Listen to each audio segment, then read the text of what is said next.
오늘 하루 종일 실시간 검색창을 뜨겁게 달구고 있는 후보죠. 네, 더불어민주당 경기도지사 후보 이재명 후보를 연결합니다. 안녕하세요. 네, 안녕하세요. 이재명입니다. 네, 오늘 하루 종일 김영환 기자회견, 이재명, 네. 김부선, 이재명 사퇴하라. 이게 지금 실시간 검색창에 계속 상위권입니다. 이 상황 어떻게 보세요? 아직까지 저는 보지는 못했는데요. 얘기는 들었습니다. 그런데 관심들이 많이 있는 것 같은데요. 네. 분명히 말씀드리지만 사실이 아닙니다. 사실이 아니고, 네. 원래 정치 세계에는 이런저런 말들이 많게 마련인데, 예. 우리가 하나 분명히 해야 될 것은, 근거를 가지고 얘기하는 게 좋다. 예. 이런 설이 있으니까 아니라는 걸 증명해라. 네. 이러는 거 옳지 않죠. 네. 네. 오늘 김영환 후보는 기자회견에 사진 한 장을 들고 왔는데 2007년 12월에 인천 앞바다에서 김부선 씨가 찍혀 있는 사진입니다. 이걸 이재명 후보가 찍어줬다는 건데 찍어준 적 없습니까? 아니, 이게 말이 안 되는 것이, 예를 들면 같이 갔으면 연인처럼 사진을 찍어도 이런 얘기 자주 하고 그랬는데 사진 찾는 중이다 이런 얘기 한 것 같더라고요. 예. 제 사진을 내야죠. 제가 갔으면. 자, 지금 김부선 씨는 이재명 후보가 그 김부선 씨의 가방을 들고 있는 사진, 그걸 찍은 게 있다. 그걸 지금 그 사진을 찾고 있다. 그 사진이 확인되면 후보 사퇴할 거냐라고 물어봐 달라고 했다는데요. 그런 가정을 할 게 아니라요. 그냥 내시면 됩니다. 아니, 있으면 이때까지 왜 안 냈겠어요. 예. 그러니까 이게 그런 식으로 의혹을 제기하고 예. 자꾸 국민들한테 의심을 사게 할 게 아니라 예. 근거가 있으면 근거를 내면 되죠. 그러니까 이재명 후보는 아무튼 사진 찍은 적도 찍힌 적도 전혀 없다. 그렇죠. 전혀 없다. 그러니까 이게 이미 이 문제 처음 얘기했을 때 나왔던 얘기 아닙니까? 예. 2010년에 처음 동갑 내기 총각이 어쩌고 했는데, 예. 저는 동갑도 아니고, 예. 제가 2006년에 이미 시장 선거에 출마했던 사람이라 인터넷에 제 가족 관계 다 나와 있잖아요. 예. 근데 그게 불가능한 전제죠. 예. 근데 그때부터 있던 얘기인데, 그때도 사진을 찍었다 이런 얘기 했는데, 네. 좀 내주면 좋겠어요, 저도 그런 사진. 근데 아무튼 김영환 후보의 주장에 따르면 지난번 TV 토론 이후에 김부선 씨는 자기가 알지도 못하는 사이지만 김부선 씨랑 1시간 반 넘게 전화 통화를 했다. 근데 거기서도 김부선 씨가 계속 이런 주장과 사진까지 제공했다는 얘기거든요. 글쎄요, 저는 잘 모르겠어요. 그게 사실인지 아닌지도 제가 알 수 없는 것이고요. 예. 어쨌든 명백한 거는 저는 그분하고 그분이 수차 얘기했던 것처럼 양육비 문제, 네. 상담한 일이 있고. 그것 때문에 집회 현장에서 몇 차례 우연히 만난 일이 있고요. 예. 그 지금까지 얘기한 게 답니다. 예. 이런 얘기 가지고 1300만 도민의 운명이 걸린 이런 선거 국면에서 네. 도민의 삶이나 또는 도의 미래에 대해서 얘기 안 하고 이런 네거티브한 주제를 얘기하고 있는 게 참 안타깝습니다. 저도 안타깝긴 합니다만, 네. 오후 늦게는 또 공지영 작가가 이제 검색어 또 상위에 올랐는데, 네. 공지영 작가가 아마 주진우 기자랑 함께 있는 자리에서 주진우 기자가 네. 김부선 씨랑 전화 통화하는 내용을 옆에서 들은 모양이에요. 그걸 자기 SNS에 그대로 올리면서 이건 뭔가 문제가 있는 걸 주진우 기자가 막는 것으로 그렇게 이제 규정이 되고 인식이 된다는 식의 글을 올렸거든요. 이건 뭡니까? 저도 모르죠. 그분들 사이에 무슨 얘기를 했는지. 네.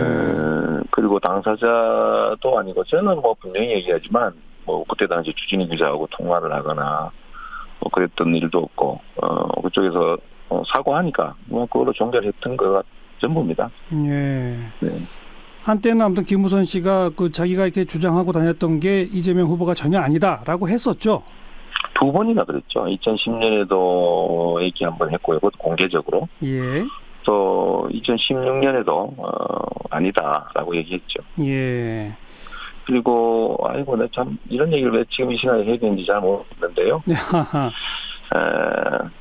여하간 누군가를 이렇게 문제를 제기하면 그 문제의 근거를 얘기를 해야지. 예.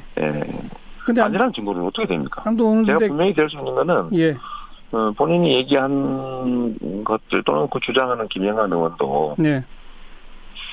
근거를 내고 얘기해야죠. 정치인이 책임을 져야 될 거 아닙니까? 예, 예. 이런 얘기가 있다. 예. 이런 주장이 있다라고 해서 마구 얘기하면 예. 이게 어떻게 되겠어요? 예. 더군다나 한번 보십시오.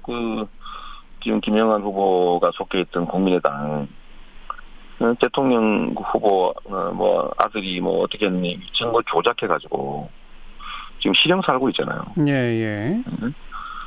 그런 거 반성부터 해야 되는 거 아니냐 생각 드네요. 예.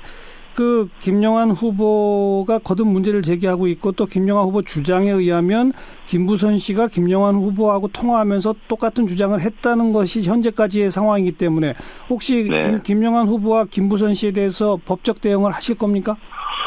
여하튼 이 선거가 끝나면 책임을 물어야 되겠죠. 아, 선거 끝난 후에? 네. 왜냐하면 이게 지금 현재 이런 걸로 지금 제가 인터뷰하는 것도 사실은 이 얘기를 하려고 했던 건 아닌데 예. 이런 논쟁 자체가 사실 선거를 흐리게 하지 않습니까? 네. 이게 지금 도의 뭐 정책이나 이런 것들을 얘기하는 게 아니고 예. 누구한테 들은 얘기, 뭐 남한테 들은 이야기 이런 것들로 논쟁을 하면 예. 도대체 끝이 있겠습니까? 예. 네. 뭐 저도 뭐 바로 이걸로 핵심을 잡아서 인터뷰하려고 이재명 후보를 섭외해서 준비했던 건 아닙니다만 네네. 앞에도 언급한 것처럼 오늘 하루 종일 워낙 이것이 논란이라 뭐 전에도 뭐 토론회 끝나고 이틀 동안 난리 아니었습니까? 한 3일 그랬죠. 그러니까 그래서 이재명 후보에게도 발언의 기회를 드려야 되겠다 싶어서 사실은 그래요? 적극적으로 지금 질문을 드리는 겁니다. 네, 저희는 이미 입장을 냈고요. 네. 사실을 부장할 게 아니라 근거를 내는 게 합리적이다. 네. 네, 아까 뭐 저희가 그때 토론회 때도 보여드렸지만 어떤 사람이 누군가를 이렇게 가해하는 장면을 부분만 보면 반대로 보일 수 있잖아요. 알겠습니다. 전체를 보고 저는 우리 국민 여러분들의 판단 수준이나 예.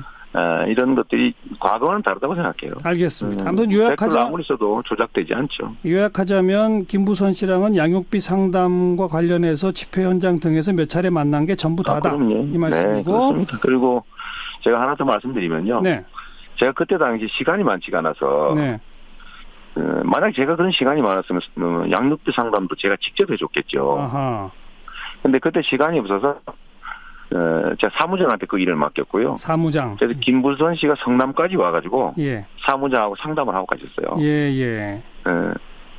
그러고 난 다음에 제가 사무장한테 보고를 받으니까 예. 이미 양육비를 다 받은 상태였더라 얘기를 하다 보니까. 예. 그래서 제가 그거는 못 해주게 된 거고. 예. 그게 전부입니다. 그리고 김영환 후보나 김부선 씨에게 대해서는 선거 끝난 후에는 법적 책임을 묻겠다. 끝난 다음에 그 책임을 물어야죠. 네. 네. 알겠습니다. 자, 어제 그 방송 3사 여론조사 결과가 나왔는데 여전히 앞서 네. 계시긴 합니다만 그 한두 달 전에 비해서는 조금 격차가 좁혀지는 것으로 나왔어요. 현장에서 그런 게 느껴지십니까? 저는 뭐 현장의 분위기는 바뀐 것 같지 않습니다. 바뀐 것 같지 않고 다만 뭐 제가 전에도 수차 얘기했지만 결국은 현재 지지율에서 한 15%의 당시 기준으로 15%에서 20% 정도는 실제와 다르다고 봐야 된다라고 네. 말씀드리죠. 예. 왜냐하면 당시에 문재인 지지를 찍었다는 분들이 너무 과다하게 표집돼 있었고, 예. 안철수나 뭐 홍준표 찍었다는 분들이 과소 표집돼 있어서 예. 그걸 보정을 하면 한 15에서 20% 정도는 근접할 수 있겠다라고 네. 말씀드렸는데 네. 지금 되게 그 정도로 소위 야권이 결집해 가는 상태인 것 같습니다. 네. 그래도 승리는 자시하신다. 뭐 제가 자신하면 안 되고요. 우리 촛불혁명이 지금도 계속 중인 것이고 과거 적폐 세력들한테 경기도 또는 지방의 운명을 맡길 수 없다. 예. 문재인 대통령을 바꿨더니 나라도 바뀌니까 지방도 바꿔서 삶을 바꿔보자. 그런 의지가 강한 것 같습니다. 가장 최근에 교통 공약 발표하셨는데 지금 경기도가 하는 그 광역버스 준공영제에 어떤 문제가 있습니까? 지금 현재 이미 시행을 했는데 네. 많은 돈을 들여서 지원했지만 우리 남경필 후보가 공언했던 대로 운전자들의 처우가 많이 개선된 것도 아니고 네. 또 노동시간이 단축됐다고는 하지만 여전히 뭐 9시간 이상 장시간 노동하는 분들이 많다는 게 문제가 되고 있죠. 예. 결국 버스 회사에 퍼주기는 했는데 네. 실제로 운전자들의 처우는 크게 개선되지 않았고, 예. 결국 이게 버스 업체 편들기를 퍼주기 한 거 아하. 아니냐라는 의심을 할 수밖에 없는 상태입니다. 예. 우리 캠프에서 오늘 성명이나 자료를 낸 것 같은데, 예. 버스 회사로부터 우리 남 후보께서 1억이 넘는 후원을 받으셨더라고요. 2014년 지방선거에서 고액 네. 후원금을 받은 그 명단 오늘 발표하셨죠. 네네. 근데 너무 특정 영역의 기업들로부터 또 기업 관계자들로부터 예. 너무 과도한 후원을 받은 거 아니냐. 예, 예. 그거 연관지어서 어떤 의심 같은 게 생기기도 하죠.